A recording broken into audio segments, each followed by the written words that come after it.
Hello, everybody. This is Jim Kia with Gold Line International. I thank you guys for taking the time to review this webinar. So for this month, I am doing a builders webinar. A lot of buyers are coming to Ghana and they're looking to purchase land. And once they purchase land, they are looking to find a builder, So a lot of questions that I get is, hey, Jim Kia, do you have a list of builders that you work with? And so one of the things I wanted to do was to make sure that I bring enough information out to everyone.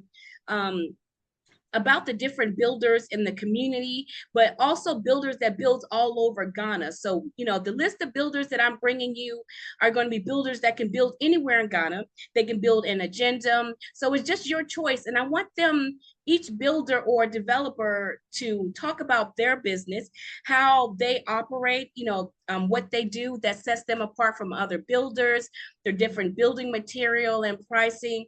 I want everyone to make sure that they hear it directly from the builder, because I'm just a real estate agent and I want to make sure that everybody gets enough information. So this week I have the pleasure of bringing to you Mr. Isaac Tetteh. He is with Hallman Engineering and Constructions Ltd. And I wanted to make sure that Mr. Tetteh has an opportunity to talk to you guys about his company and what he does. So Isaac, thank you for being on the show today. I really appreciate it. So can you just introduce yourself and share your experience in the construction industry for everyone, please? Okay. Please, my name is Isaac Tetteh. I'm a structural engineer, and I'm the CEO of Hallman and Constructions Limited. Our services include we do land surveying, we do architecture drawings, we do chalets building, we build chalets, which is container houses. We do civil works. I think everything about construction, and also we are experts in community development and planning. When you buy a larger quantity of land and you want us to do the planning for you, we can also do it for you to know where a road is going to be, where drainages are supposed to be, everything. Like, we do all those things for our clients. Yes, please. Okay, great. And So, also we are real estate developers too. okay, Yes, please. Yeah. great, great. Wow. I see that you have a lot of services that you offer to clients, and that's great. So what inspired you to start building in Ghana? Please come again. So what inspired you to be a builder or a structural engineer? What inspired you to do that and to build homes in Ghana? Okay. I think I started as a teacher. I was a teacher in one of the technical schools in Cape Coast. And I resigned to start my own construction firm. And initially, I was working with one construction company, which is called the First Sky. And when I resigned, I went to the teaching field. So after the teaching field, I started teaching Hallman. I think almost about 16 years ago, then we started teaching Hallman. And when it comes to teaching Hallman, there's many a time that you'll be going around and you see buildings that are not, the finishing, it's not looking like it's not healthy, or like something like this. The integrity of the structure isn't good at all. So that's the reason why I decided to come in, so that if there's anything that I need to support in the building industry, I can do. So this is what purposely the reason why I came into construction from the teaching of establishing Tetteh Hallman. Awesome. That's great. So starting out as a teacher, and that's how you build your business. And you said you started Tetteh Hallman 16 years ago? Yes, please. Yes, that's please. Awesome. So Mr. Tetteh, what would you say separates you from other builders here in Ghana? Okay. When it comes to Tetteh Hallman, what we normally do, like when a client comes to us, what we do is we sit down with the client to know what the client is looking for. In terms of the perspective of what the person is looking for. So we try to put something down. We ask you how many rooms, then what you want, then put on paper. Then we try to give you the visual, like the 3D formula for you to see how your 5-bedroom house or the 6-bedroom house is going to look like. Then after, when you already purchase your plot, we go to the site to go and do studies on the site, like doing the soil test, which is one of the key things that we do for our clients. The reason why we do the soil test is for us to know the kind of soil that the building that you require, you want to build. Okay. Either it is suitable to build on that particular site, or there's something that we need to do so that we can help the soil to contain, like whatever thing that we're supposed to do to have your building, to give your building an integrity, like the integrity of your structure. Mm. We'll do everything for you. So people come to us always, and they are happy with the services that we give them because we are thorough. We go into the thing, not like you come to us, we just take our tools to the site to go and start building. We need to study the soil and know the kind of soil that we are going to put your building on. So after, then I don't know if I've been able to answer your question, what you are asking me. I don't know whether I'm able to answer. Yeah. So it's just asking what sets you apart from other builders. And one of the things that you hit on that was very important is doing a soil test. So just kind of recap. So what does the soil test show or tell people? You said it's very important prior to building any structure to do a soil test. So what are you looking for when you're doing that soil test? Okay, when you do the soil test, it gives you the idea of the soil that you're going to build on. You will know the clay parts, the soil parts, everything that holds the building, you will know. And also, if you don't do it, you might be using some material that is not suitable for the soil that you are building on.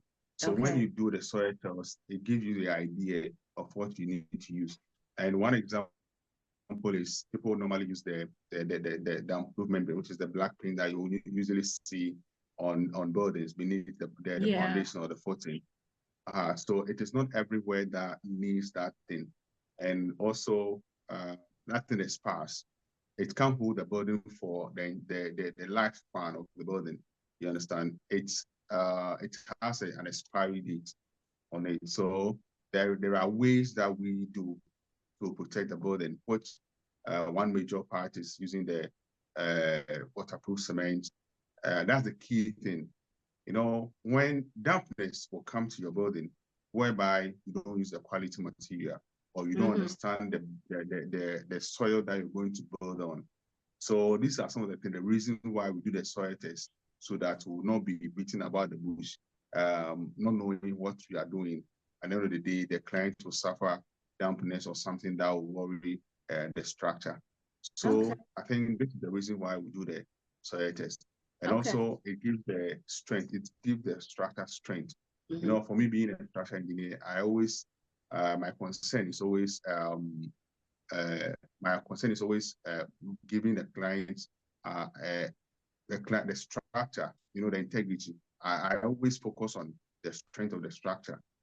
So if you ask me this question, like how do we come again with the question that you asked me. Oh, yeah, just different ways that, when that you're different or you set apart from other builders. So those things that you do that are specific to Tetteh Hallman Engineering that a lot of other builders don't do. So, that way when a buyer is looking or to use you as a builder, what things can they expect from you that may be different than other builders, things that you do specifically? So I know you mentioned the soil test. You mentioned that you really pay attention to the the strength of the build. And you mentioned something also about waterproof cement. I never knew that cement can be waterproof. So when a builder or developer goes and buys cement, so it's important to make sure the type of cement that they purchase as well. Is that correct? Yes, please. You know, we have the porcelain cement, which is the normal cement that they normally use. It's not everywhere that you can use that one, though we can use portion of it. It's a ratio. Then we mix it with the waterproof cement. So that one, it protects the soil, the brickwork from absorbing water. You understand? Dampness is caused by some. You know, let me give you a scenario. Like when in the olden days, when we were using the wick and the lentil, like the one that I don't know whether you've seen that one before. No. Do you know a wick? When you put the wick, the wick and the candle, yeah. Yes, please.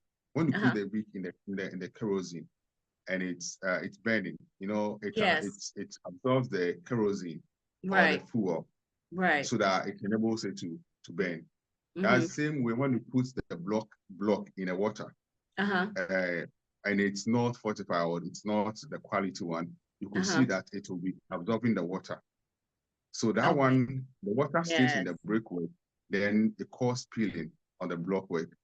So normally when you use the waterproof cement, it doesn't allow water to penetrate it. So that's the reason why you need to use the waterproof cement, especially in the waterlogged area. And that is why when you see sometimes on those, you see that moisture along the barrier, around the lower level, the floors, on the walls, that moisture comes in. Is that because of a lot of times of not using the correct type of cement or waterproof cement, you get that moisture that comes in the wall? Is that part of that? Yes, please. And also, that if you see that in the like in my earlier submission, what I was trying to say is, some people probably not would not do any soil test to understand the kind of soil that they are using. You understand? But I will just go to the site and start building, and later on you will see those problems there. And also, it also depends on the quality of bricks, the quality of you know, the material that you're using. It matters most. Some people choose to put those polyethylene, those black thing. You know that there's one membrane that they put on the block work, and also which never works. You can do all this if you don't use the correct material. Or I don't know whether I get what I'm trying to say. If you don't use the correct material, still you have dampness. And one thing too that I've realized or I've seen is in story buildings, you could see that the first floor, which is the ground floor, you wouldn't see any dampness there. But when you go to the first or the second floor, then you see dampness there. Yeah. There's no dampness at the ground floor, but dampness is at the top. Yeah. You see? So it doesn't mean that dampness start from the brickwork absorbing water or something. It's the quality of material. If you don't use the quality material, or if you are doing the shoddy work, this fungi will affect the wall. It doesn't mean that the water has absorbed water or something. It all depends on using the quality material. Right. So we had a question from Tasha Tomlinson. She asked, should you use it on both sides of the wall when you, I guess, is that like she talking about the damp proofing so you don't have that moisture? Because I know sometimes they'll put it on the inside, but do you also put it on the outside? Or is that a mixture that's mixed into the cement mixture? How is that applied? Okay, when you are pouring the concrete in the trench that you dug for the footing, you understand? You need to start with it. You need to start with the waterproof cement. So after, then when you are laying the blocks too, you have to continue with it, especially when you are building in a waterlogged area. Yes. What we normally do is you need to do the plastering inside inside where you are going to put the laterite. You understand? So the water cannot penetrate or come outside. Sometimes people just lay blocks, then they put the polythene, like that black polythene thing on top. Then later on, they have the casting, forgetting that the footing also shows. You know, the footing that they're putting there, you could see it. So if you don't protect the inside and you put the and you put the laterite in it, and if the laterite too absorbs water, then it will see that it will penetrate through the blocks. I don't know whether you are getting the scenario that I'm putting across. Like say if you have a building, the building that you plaster the inside where you are staying, and you not plaster the outside. When it rains, you see that the rains, there will be the signs, some signs on the block joint that you see that it absorbs water and you will see it inside the room. Okay. I don't know whether you've seen that one before. Yes, I have. The same way. The same way. If you have your footing and you don't plaster when you are building in a waterlogged area and you don't plaster the inside with a waterproof cement, then you just plaster the outside and put in the laterite. You will see that it will still come out.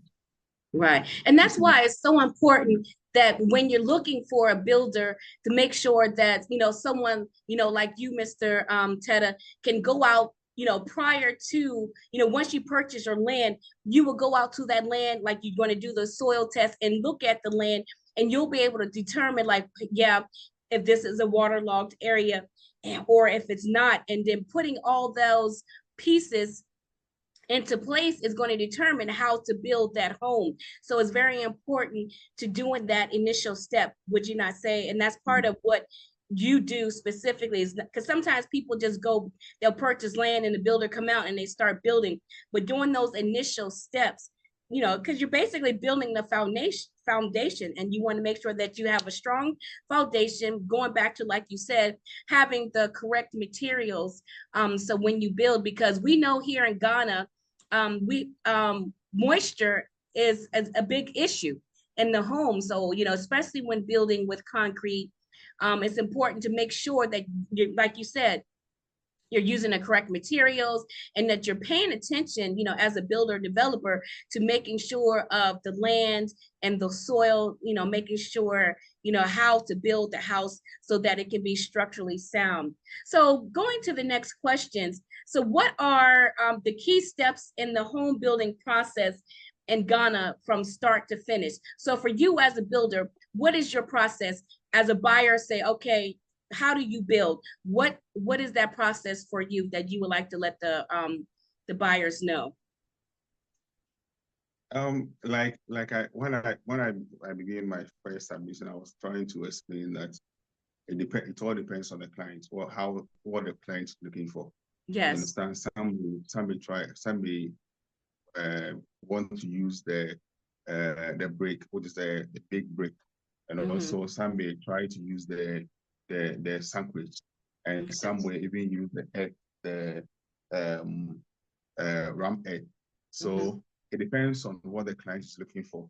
So you sit down with the client and listen to the client and know what actually he or she is trying to bring up or trying to build on his or her land.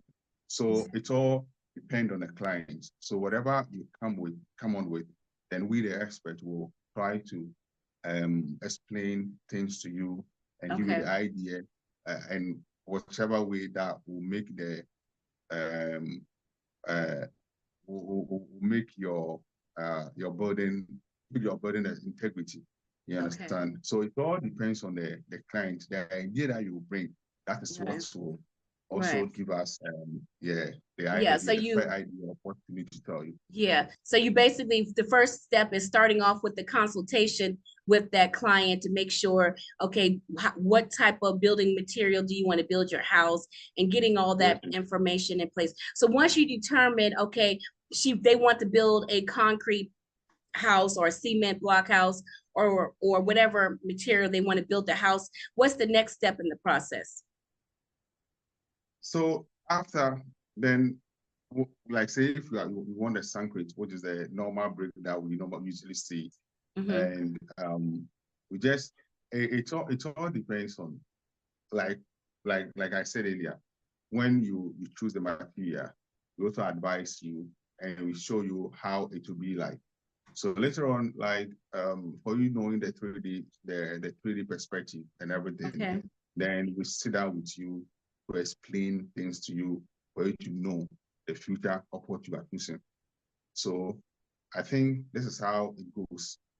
This is how it goes. There's a lot of works that we do, but for time's sake, we'll just be cutting them short so that we just go to the other question or something so that we can, I don't know whether you get what I'm trying to say. Okay. All right. We got another question in the chat from Miss Tasha.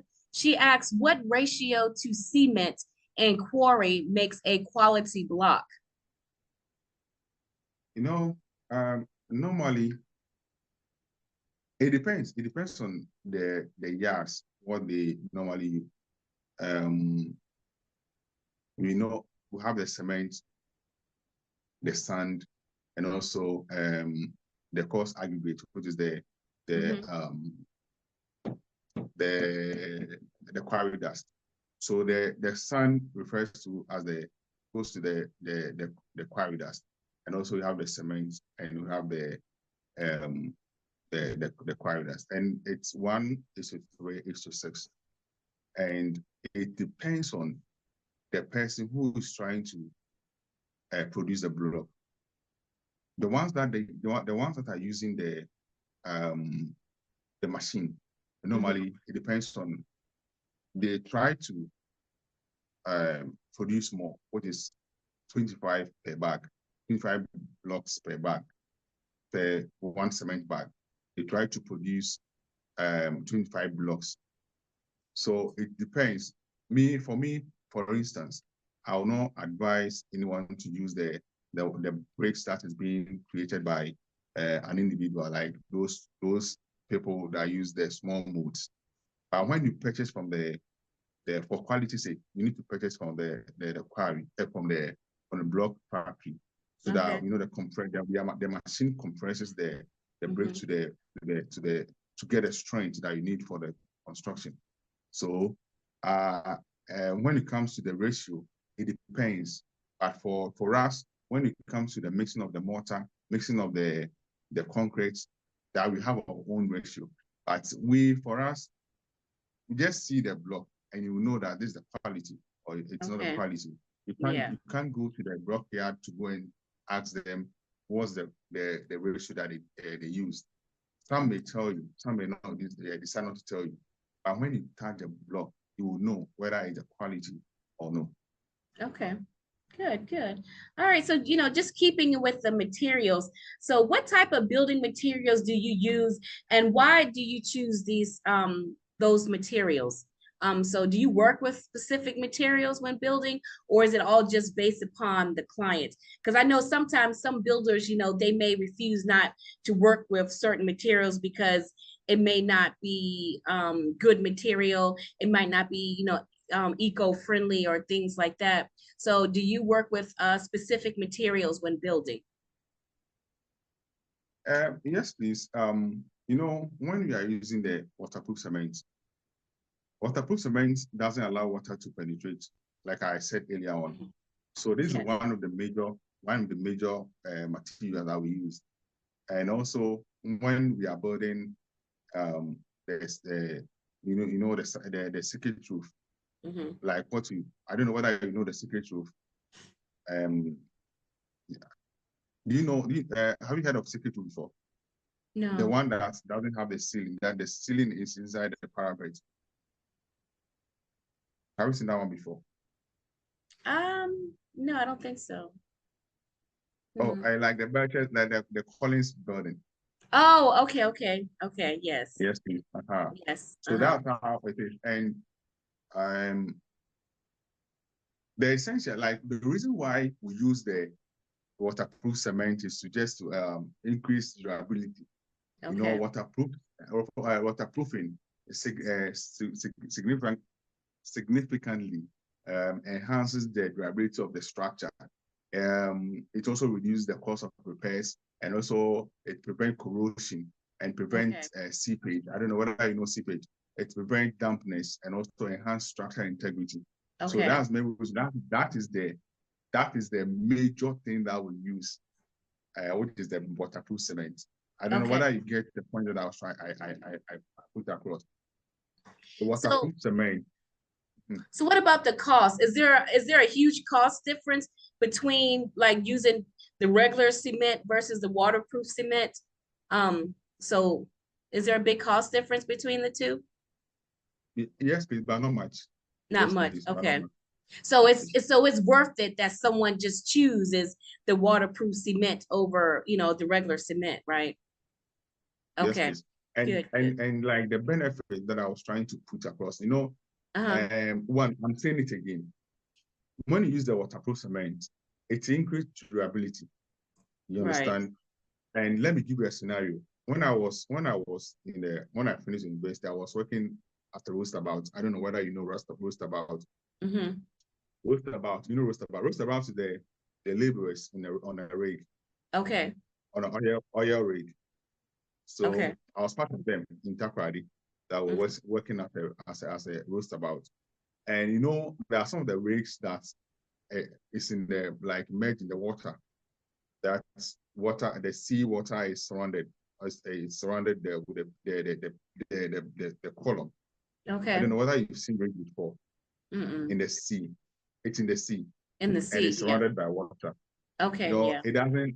You wouldn't see any dampness on it because Yeah. of the quality of the structure. You Yeah, understand? yeah. So we learned a lot of things from that one, and people doesn't know that you can even build in waterlogged area without even putting the membrane, the Mm-hmm. polythene membrane. Okay. So it depends on how you do it, what we learned about it whilst we were on the rig. So I think there's a lot of benefits that you get when you use the waterproof cement Yeah. when So you we are see especially that. building on the Yeah. waterlogged area. Right, right. Because that's very important, especially in Ghana with, the waterlogged areas with the storms and rains that we sometimes get. So by just using those specific materials like the waterproof cement is going to greatly enhance the structure, like you said, the durability of the structure. Okay, great. Yes, We please. got another question from Miss Angela Campbell. So what is the average cost to build a 3-bedroom, 2-bathroom home? And our ranch homes or 2-story homes more popular here in Ghana. So a lot of people want to know, the cost of building a home. So what do you say about that? Like it depends. It depends on the perspective, what the client is looking for. Yeah. We can't just get up and say 3-bedroom will cost this. It depends. So it is not just putting up rooms. Mm-hmm. There's one building that we're working on, which is the Betches Spoon, which is about 3-bedroom. Yeah. But it's not 3-bedroom. It's almost about 6-7 bedrooms. Mm-hmm. And we have she has the creative room, we have the chilling room, we have the gym, we have an office, almost about two offices, and even with her closet is almost about 20 by 20, which is very big. So it depends on how you want the thing to look like. You can't just say that it is 3 bedrooms, so it will cost this amount of money. Yeah. It depends. Yeah.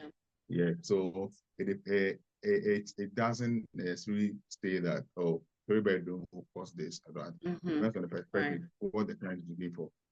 Yes, please. Yeah.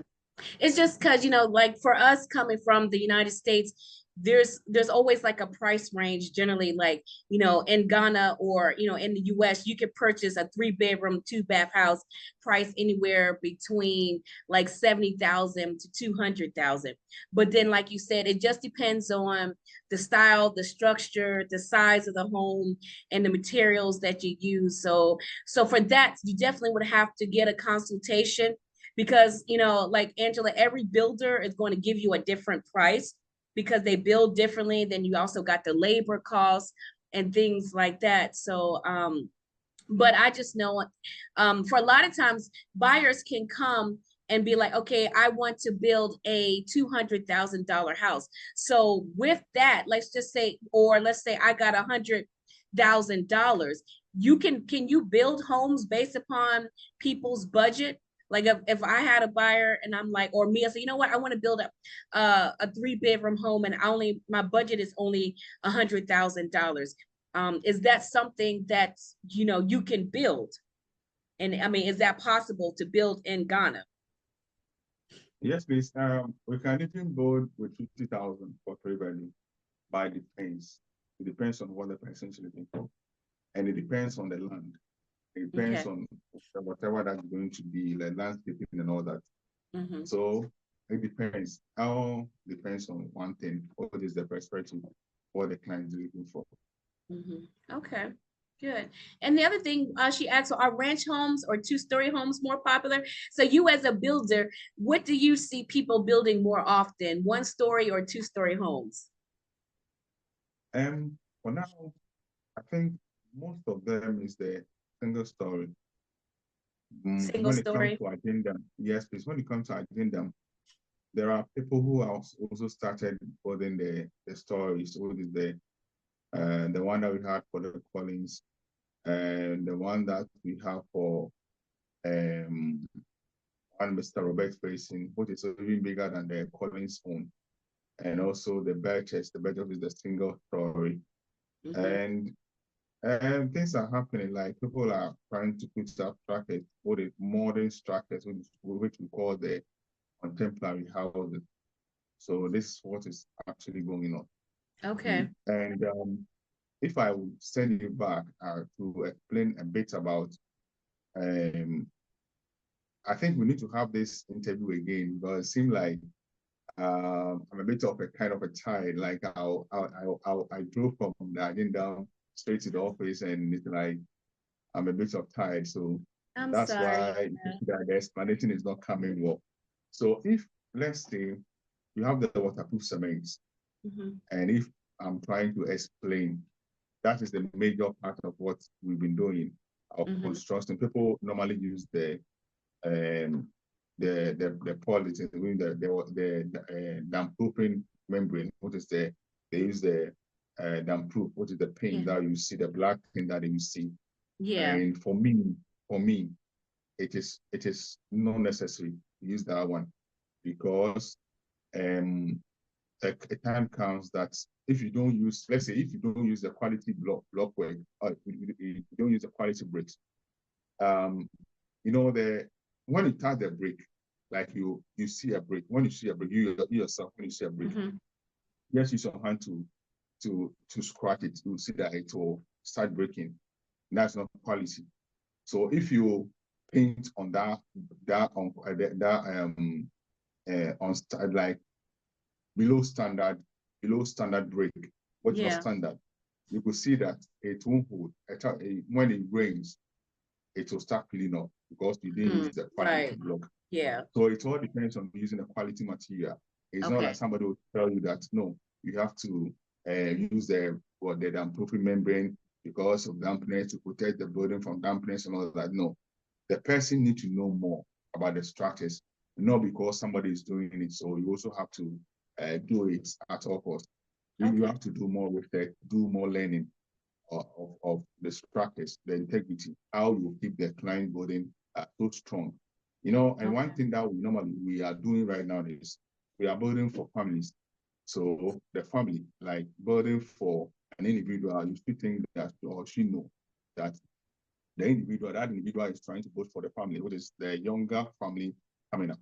So you have to give, or like, you have to give a very strong building or a very strong house to the owner by giving the quality material, using quality material, and handing over a structure which is very very strong, you know, so that the grandchildren or whoever that will come when they are gone, when they are dead and gone, the family members can also come and enjoy, come to Ghana and enjoy the building. It's not just putting block on block. So there's a lot of building that is being collapsed.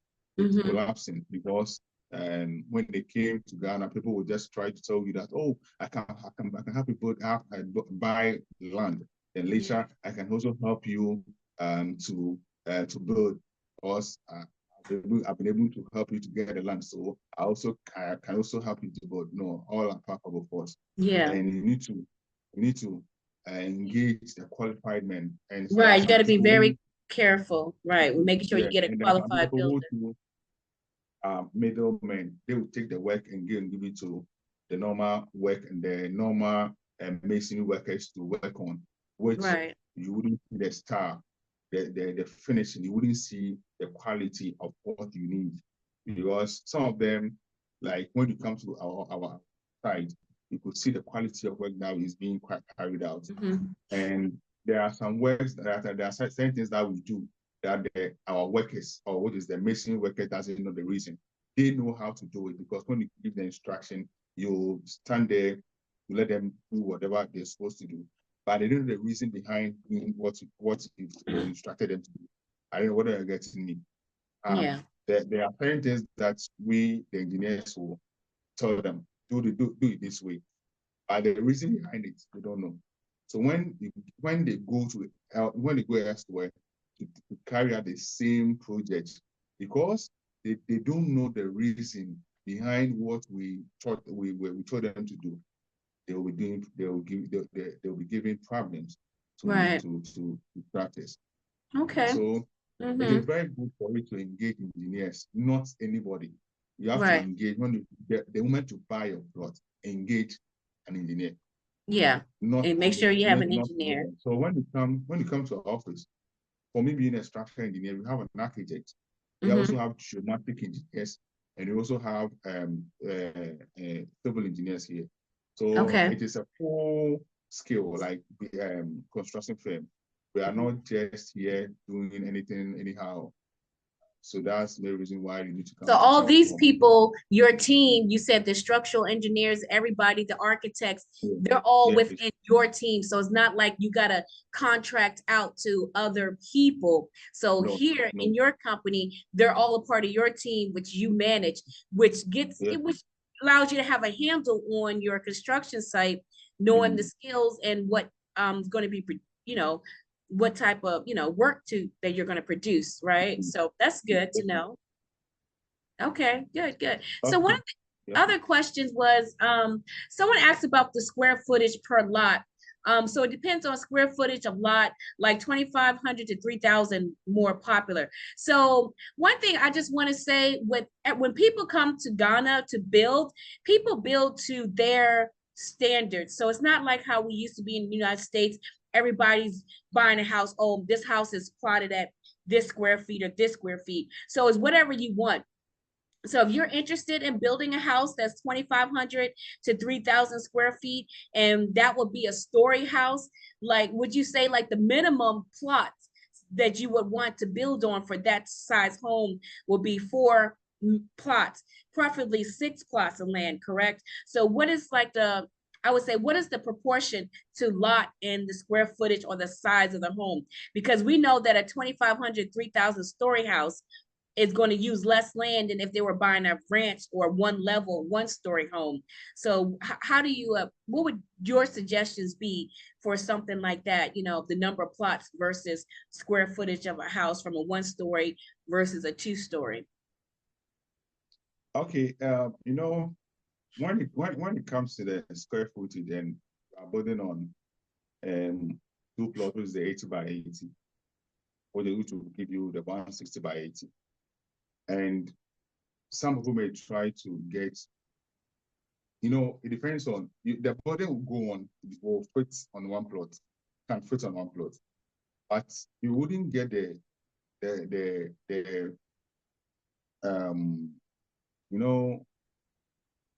some people may need somebody may need landscaping to beautify the building.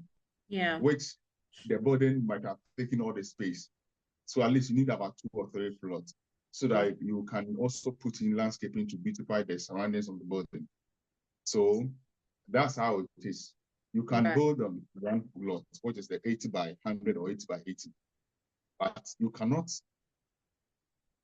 get enough space, parking space, or water storage where you put your borehole, those kind of things. Right, because you still got to add your borehole and your septic on the grounds please. too. So Yes, so that's why, just as a real estate agent, when I go out and I look at these lands, I know like Angela, for a 2,500 to 3,000 square foot home, the footprint, I would say, to fit that house on there comfortably and to be able to put those things that Mr. Tetteh said, you know, like the landscaping around the property, walkways. You got to put your borehole, which is your well system, your septic tank that goes in the ground. You know, all of those things you want to allow room and space for. So you got to really consider it for plots at a minimum. You can't do it on two. It's going to be super tight. Your house is going to be up against the walls, what I would say. So I think you should consider 4 plots to 6 plots.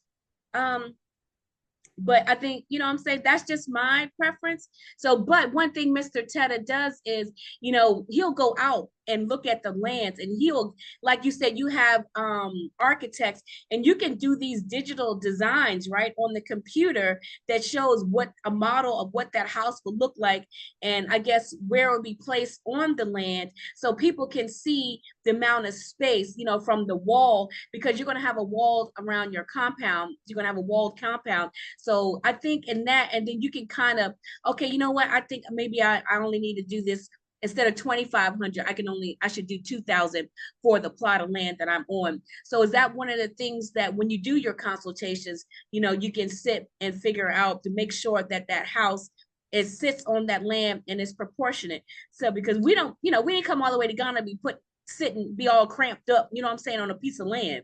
So, you know, that's a big concern for a lot of people, is making sure that their vision, when they purchase that land, that they will put the house size that they want on that land.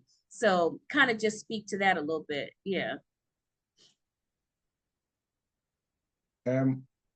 Please, for us, what you normally do, you know, from the scratch to finishing, we do everything. You've been in our office before, so you've seen my staff, the engineers that we work with. You've been to our sites and you've seen what we are capable of doing.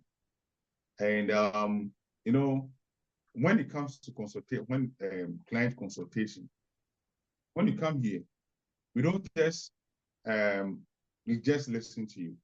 We'll gather on a round table with you to I don't know whether Madam Tasha can testify to this, because she's one of our clients, and we are having her burden at agenda. So she can testify what we took her through before giving her the plan for her building. And it is quite obvious that, you know, people engaging okay, let me put it this way. When you come to see Hallman, it's not as if that you come here, then you have to go and look for somebody to, like, everything our office is like sound like a one-stop shop. Yeah. Like everything is here. Okay. Everything is here. And you know, the number of staff that we have, the permanent staff, which is the engineer staff in the office. We have like I earlier said, the architects. We have 2 architects. We have one civil engineer. We have one structural engineer. We have a geomatic engineer. The geomatic engineer takes care of all the land, the problems on the land, before or do the search on the land before even we start any construction. The geomatic engineer will always work on that on behalf of the company or the client. And also, when it goes to the field, we have almost about 50 machine workers and also laborers uncountable. Permanent staff that the company is having is almost about 100 of them.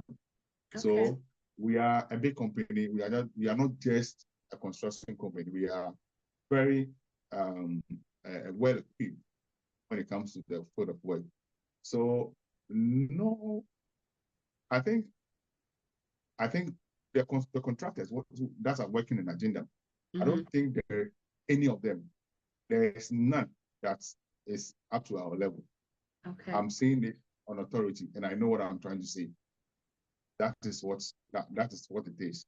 Okay. So if you have anything, like if I've answered it. So I got another question, Mr. Tetteh. How long does it take to build a home with you on average?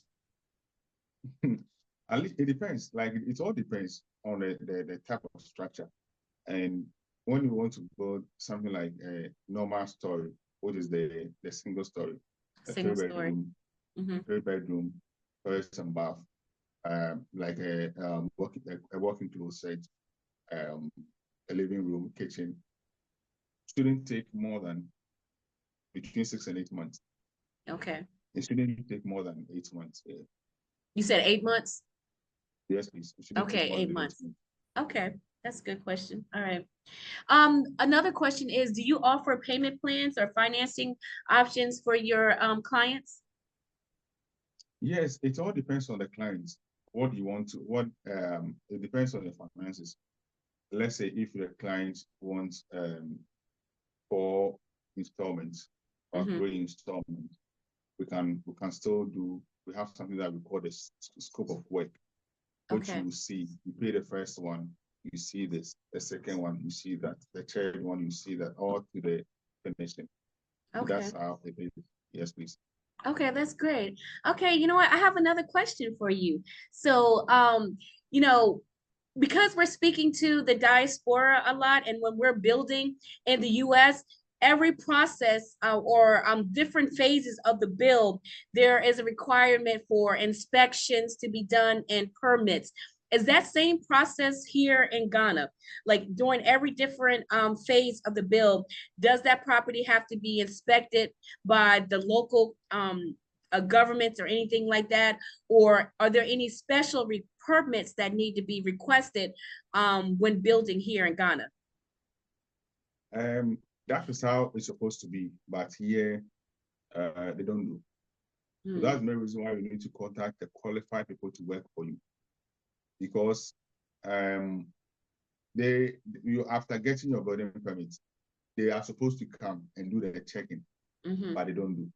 So Okay. no, they don't do.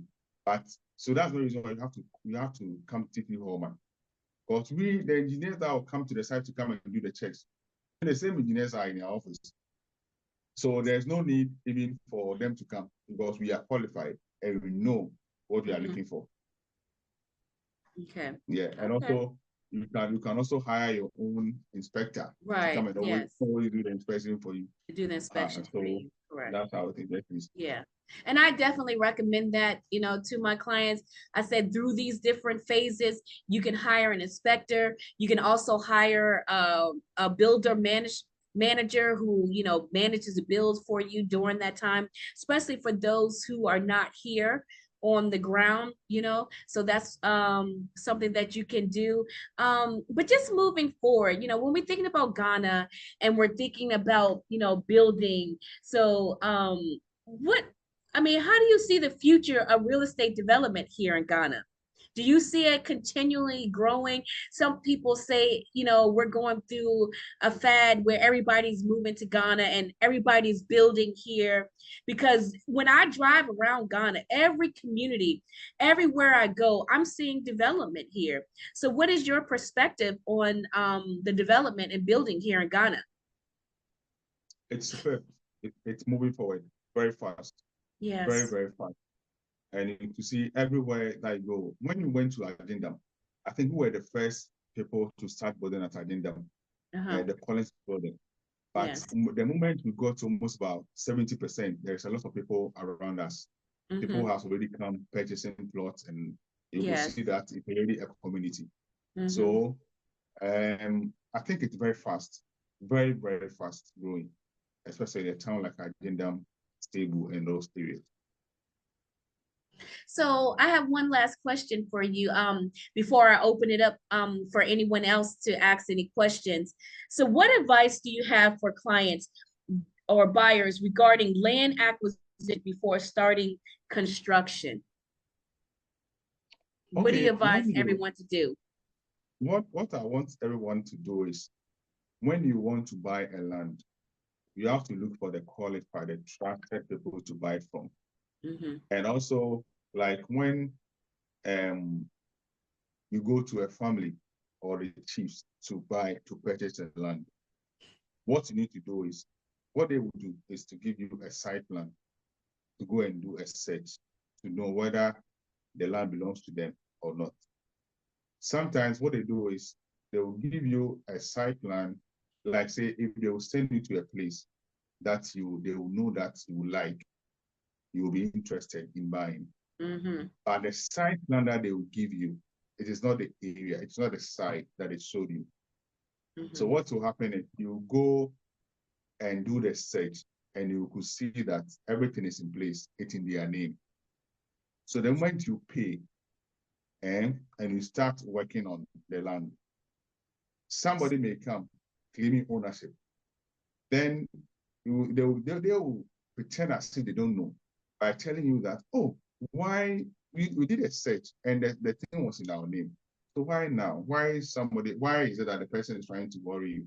Meanwhile, they themselves they know that what they were doing, they knew what they were doing, like giving you a plot that is not where they sent you.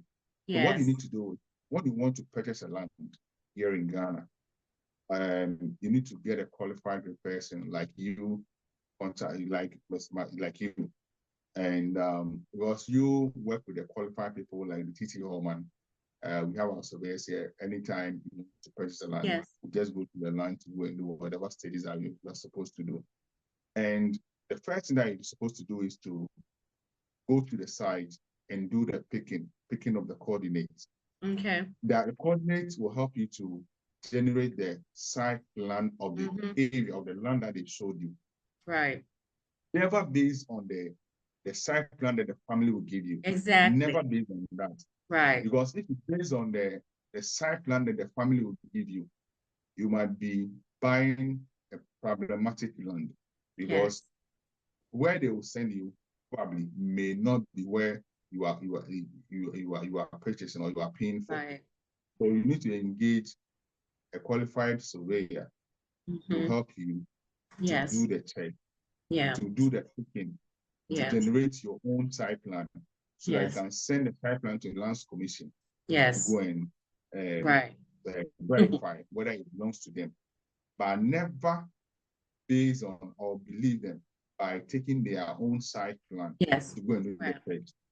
That's so true. Yes, so after the search, there are some lands that are free. That these lands are free lands. That you will see that there's nobody in there's no one's name on it.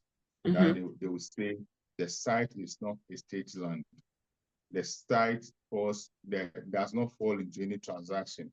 But some of those those are called virgin lands. But the virgin lands belongs to families.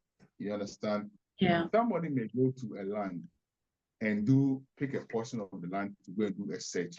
Yeah. So after doing the search, you will know that you realize that it doesn't belong to anybody. But somebody may be claiming ownership because the person has already done the search and seen or known that it doesn't belong, there's no name on it. So the person might claim ownership by telling you that it belongs to him or her. Yeah. So you will also be convinced that you want to buy. The moment you buy and you start a project, you see that somebody will come that the person will even bring a lot of documents showing that it belongs to her or him or she, him or him or her and the family.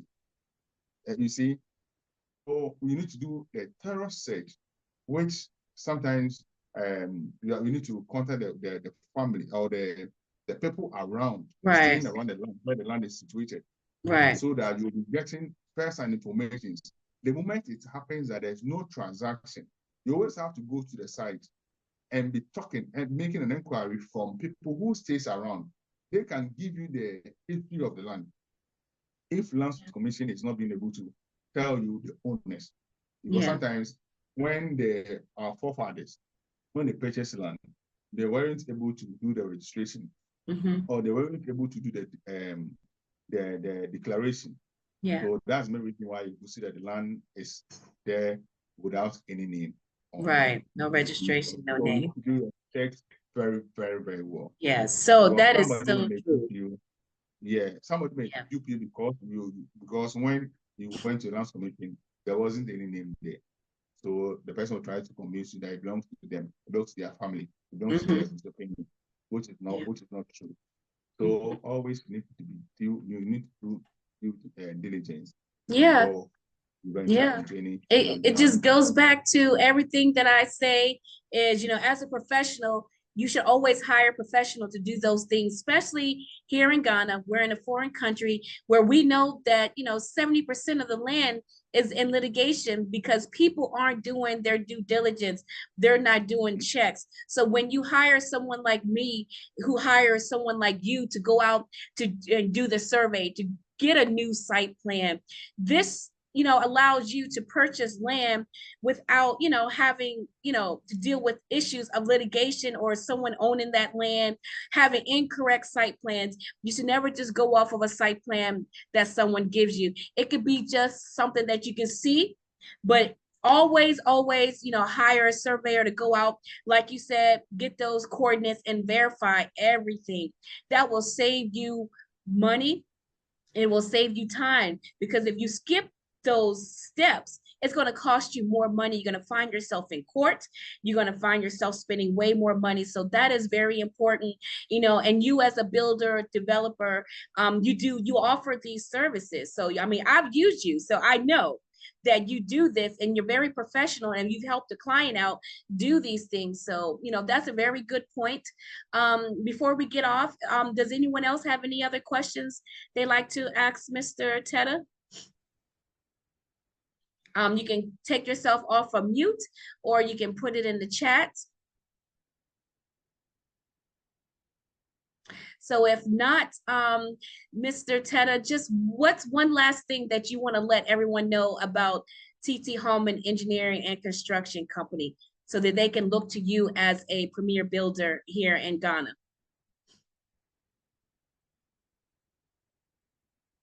I think did he freeze? Oh, I think we just lost him. Okay, I'll wait a few minutes just to see if he can come back in.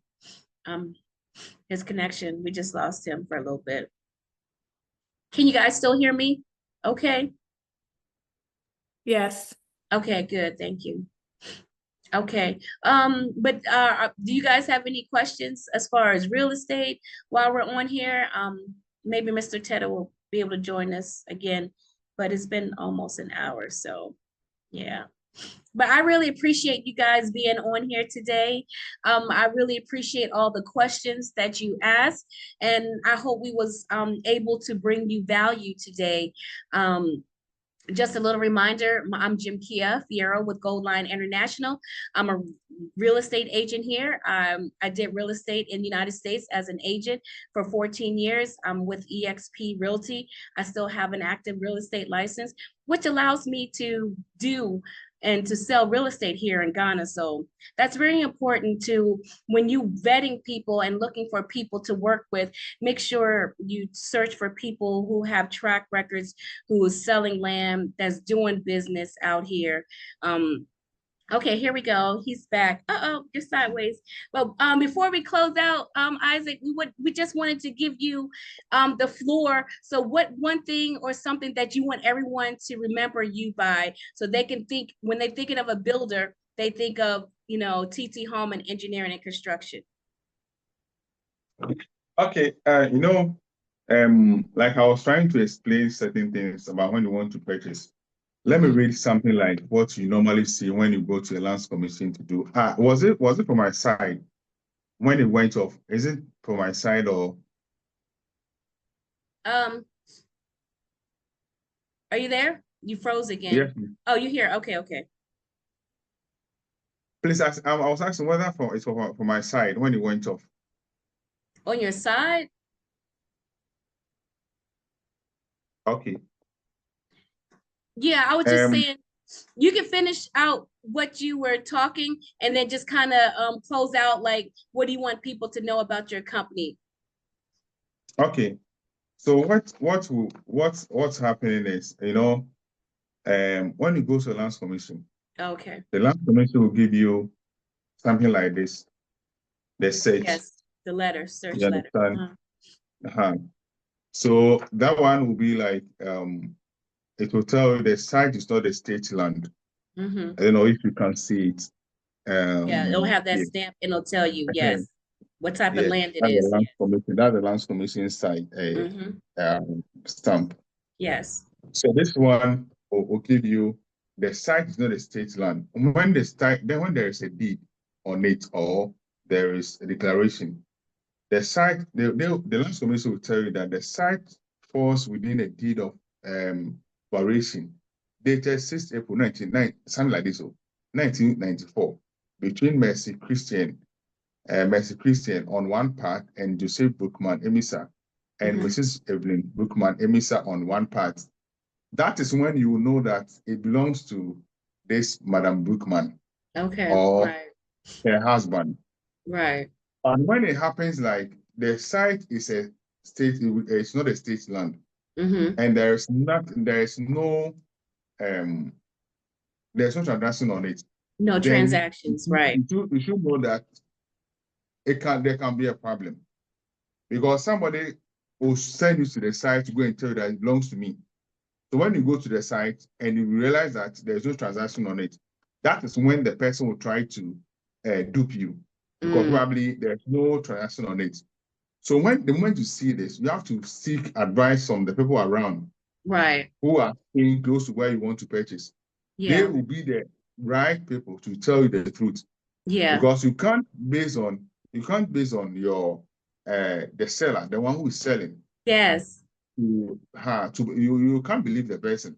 Yeah. So you have to do your due diligence. Do your due diligence before you purchase anything. Because you can show up. So once you get that letter, you go to the property and then people around, they're going to see you. They're like, oh, what they're doing, that land belongs to so-and-so over there. People know your business, people talk, and they know who the land really truly belongs to. So, that's like, I consult with an attorney, and one of the things he says is to go to the land and ask questions, or people see, or put a bag of cement out there and people be like, oh, they didn't bought that land. They don't know who they are. Because you're right, that letter can be deceiving, saying there's no transactions. So that's why sometimes hiring a professional, someone like you, hire an attorney to do those, or someone like me to do those additional checks, just to make sure, because it's like here. what you did for Rashida. When you contacted me to work on the Rashida's land, she wanted to purchase a land at Mori. So when we went to Mori, we realized that the land belongs to somebody, which someone who is claiming to be like a chief was trying to sell the land to her, which there was problems on it. Yes. The first day that we went there was a fight between the man who led us to the site and also some people who are also claiming ownership of the land. I don't know what I get what I'm trying to say. Yes. So when we came back and went to the site again to do the picking, then we realized we sent the site plan to generate a site plan. So after generating the site plan, we sent a site plan to the Lands Commission, which we realized that the land doesn't belong to the man. You understand? Yeah. So we didn't even advise her to purchase or to put in money. Right. Yes. So you have to do the due diligence. Somebody may be having a sugar-coated tongue that can always say sweet words to you, but later on you realize that you've thrown away your money.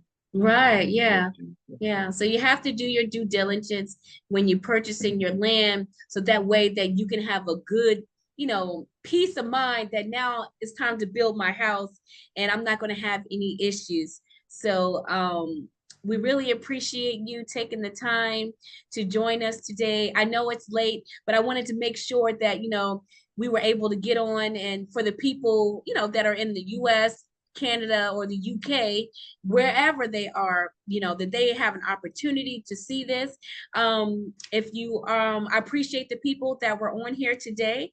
And Mr. Isaac, I appreciate you and thank you for joining us.